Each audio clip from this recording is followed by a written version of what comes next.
WhatsApp मायोजी कसे आहेत तुम्ही सगळे. आज आपण आपल्या गोल्डन दाहिरीतले सगळे दहीहंडी उत्सव बघणार आहोत. मी आणि माझे मित्र सगळे आवरून निघालो दहीहंडी बघायला. पहिल्या दहीहंडीत आपण रायकरमधील श्रीमंत श्री धायरेश्वर ग्रुपवाल्यांची दहीहंडी बघितली. त्यानंतर आपण पुढे जाताच गोल्डन दाहिरीतले सर्वात क्राऊडवाली दहीहंडी म्हणजेच साईराज ग्रुप. क्राऊड बघायचं असेल तर फक्त साईराज ग्रुप. आणि इथं आम्ही जाताच इथं सलाम्या चालू होत्या. साऊंड चालू असताना हा मुलगा काय नाचत होता. ह्याचा आवरा 9999999999+ होता. ह्याचा व्हिडिओ असेल तर नक्कीच मला कोणतरी शेअर करा. नाचून झाल्यावर आम्ही गेलो पुढची दहीहंडी बघायला. पुढची दहीहंडी शिवराज्य प्रतिष्ठान यांची होती. इथं पण सलाम्या चालू होत्या आणि थरावर थर लावले जात होते.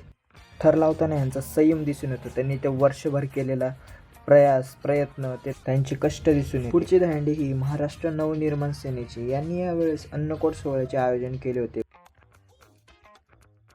पुढची दहीहंडी होती जय मल्हार तरुण मित्र मंडळ. खरं सांगतो इथला डीजेचा नाद होता नाद. एवढा बेकार वाजवत होता ना हा. तेवढ्यात तिथून आली सोमायरा डीजे ऑपरेटर. पण आपल्याला काही तांत्रिक अडचणीमुळे आपल्याला इथून जावं लागलं. घरी जाताना मग हिने घेतली आईस्क्रीम. एकटाच खात होता म्हणून ह्याला दिल्या 2-3. जाऊ द्या.